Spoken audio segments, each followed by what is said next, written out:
Assalamualaikum warahmatullahi wabarakatuh. Puji syukur kehadirat Allah Subhanahu wa taala yang telah melimpahkan rahmat, taufik serta hidayahnya kepada kita sehingga kita senantiasa diberikan keberkahan olehnya. Yang kedua, salawat serta salam kita haturkan kepada Nabi Agung Nabi Muhammad Shallallahu Alaihi Wasallam yang telah membimbing kita dari zaman jahiliyah menuju zaman Islamiyah seperti saat sekarang ini. Sebelumnya, saya ucapkan terima kasih kepada Ibu Restu Yulia Hidayatul Ummah XPDI MPD selaku dosen pengampu mata kuliah penyusunan perangkat pembelajaran yang telah memberikan kami kesempatan dalam melakukan presentasi ini kali ini yang berjudul tentang penetapan media pembelajaran. Sebelum melakukan presentasi, izinkan saya mengenalkan anggota kelompok kami. Yang pertama, Alifia Mutiara Viva saya sendiri. Yang kedua, Alif Rizal Hamdani. Yang ketiga, Alfiah Mudawamah. Dan yang keempat, Anissa Wulandari. Dalam presentasi kali ini, kami akan membahas tentang yang pertama, hakikat media pembelajaran. Yang kedua, pentingnya media dalam pembelajaran. Yang ketiga, pentingnya sumber belajar dalam pembelajaran. Yang keempat, macam-macam media pembelajaran. Dan yang terakhir, efektivitas dalam penggunaan media pembelajaran. Yang pertama, saya akan menyampaikan materi yaitu hakikat media pembelajaran. Kata media merupakan bentuk jamak dari kata medium. Secara harfiah, kata tersebut mempunyai arti pengantar atau perantara. Banyak pakar organisasi yang memberikan batasan mengenai pengertian media. Beberapa di antaranya mengemukakan bahwa media adalah sebagai berikut. Yang pertama, menurut Scrum, mengatakan bahwa teknologi adalah pembawaan pesan yang dapat dimanfaatkan untuk keperluan pembelajaran agar guru dapat memperluas wawasannya untuk dalam bahan ajar. Yang kedua, menurut National Education Association atau NEA, mengatakan bahwa batasan bahwa media merupakan sarana komunikasi dalam bentuk cetak maupun audiovisual yang termasuk perangkat kerasnya. Yang terakhir ada Briggs yang mengatakan bahwa media merupakan alat untuk memberikan stimulasi bagi siswa supaya terjadi proses belajar mengajar. Menurut pengertian-pengertian yang telah disampaikan, dapat kita tarik kesimpulan bahwa media pembelajaran hakikatnya adalah perantara yang dipergunakan dalam proses pendidikan untuk mencapai tujuan pendidikan. Media pembelajaran merupakan media komunikasi yang dipergunakan dalam rangka komunikasi dan interaksi antara pendidik dan peserta didik dalam rangka proses pembelajaran. Dapat secara khusus dipergunakan untuk mencapai tujuan atau kompetensi yang telah ditetapkan. Itu tadi pemaparan materi pertama dari saya. Materi selanjutnya akan disampaikan oleh rekan saya. Pengertian dari sumber belajar. Sumber belajar adalah sesuatu yang dapat mendukung peserta untuk disajikan melalui penggunaan alat ataupun oleh dirinya sendiri. Dapat juga merupakan sesuatu yang digunakan untuk menyampaikan pesan yang tersimpan di dalam bahan pembelajaran yang akan diberikan.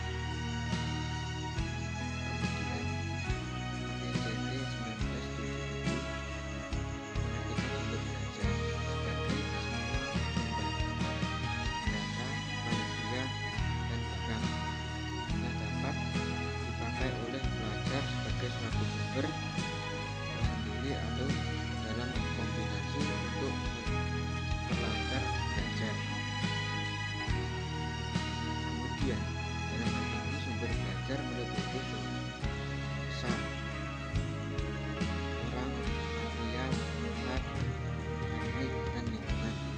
Sumber belajar bahkan berubah menjadi komponen sistem instruksional apabila sumber belajar itu diatur sebelumnya, terstruktur, didesain dan dipilih lalu dikombinasikan menjadi suatu sistematis kontrol yang lengkap sehingga dampak pada pembelajaran yang bertujuan dan terkontrol.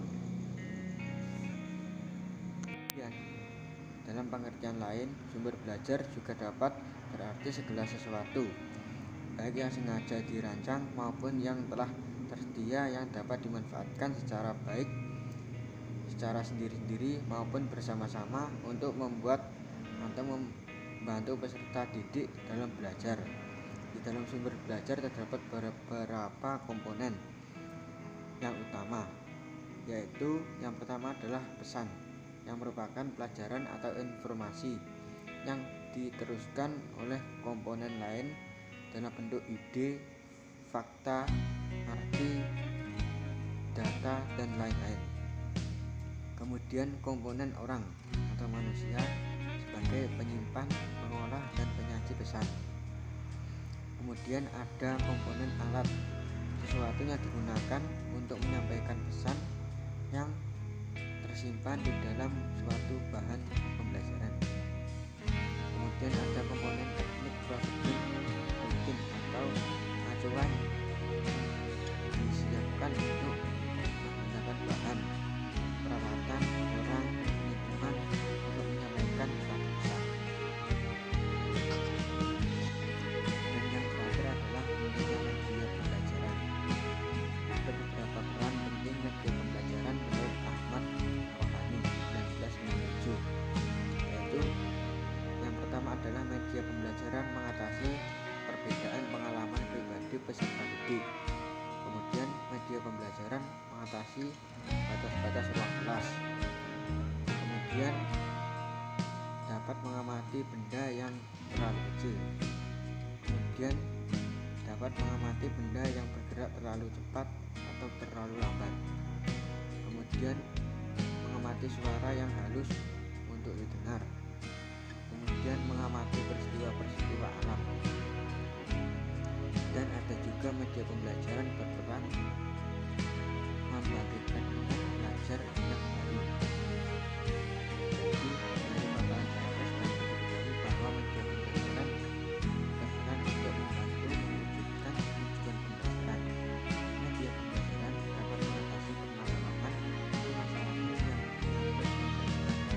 Hal ini sejalan dengan pernyataan Nana Wijaya 2005 bahwa media pembelajaran berperan untuk mengatasi kesulitan proses pembelajaran.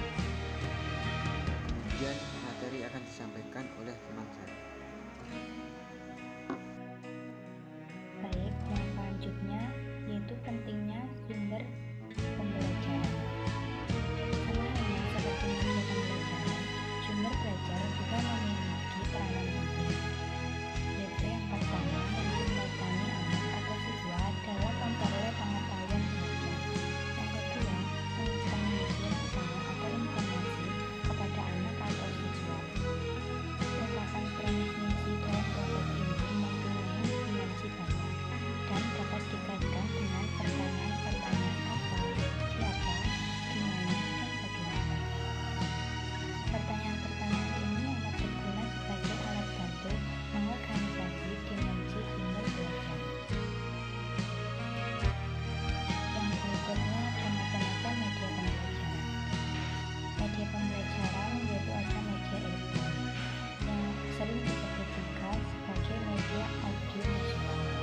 Jika media yang dimaksud hanya diperlukan suaranya, berarti termasuk media audio yang hanya bisa didengar saja. Kalau di dalamnya juga ada gambar yang dapat dilihat, berarti media visual.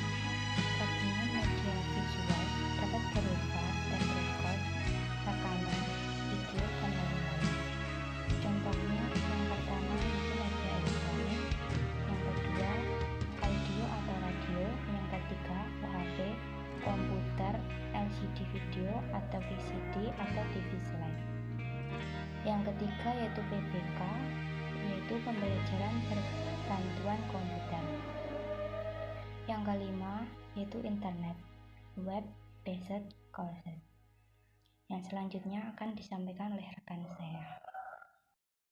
Selanjutnya, macam-macam media pembelajaran. Media pembelajaran di sini ada media cetak yang tersedia sebaiknya beraneka ragam, mulai dari tabloid, koran harian, majalah, dan lain sebagainya. Yang pertama ada buku teks. Yang kedua bahan ajar mandiri. Bahan ajar mandiri itu seperti modul. Yang ketiga paduan. Paduan disebut juga dengan petunjuk atau pedoman. Yang ketiga yaitu atlas atau peta atlas atau peta. Yang kelima yaitu diagram atau poster. Yang kedua media gambar. Media gambar berupa foto-foto, gambar, lukisan, dan masih banyak lagi.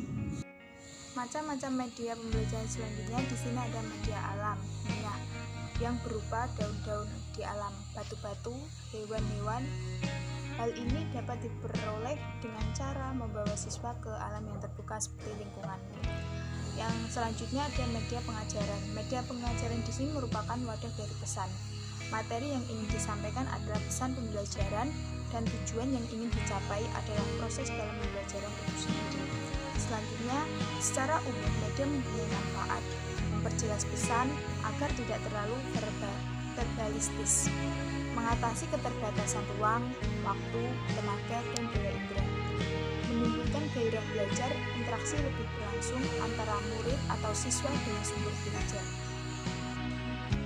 Sekian presentasi dari kelompok 4, kurang lebihnya mohon maaf, semoga bermanfaat. Wassalamualaikum warahmatullahi wabarakatuh.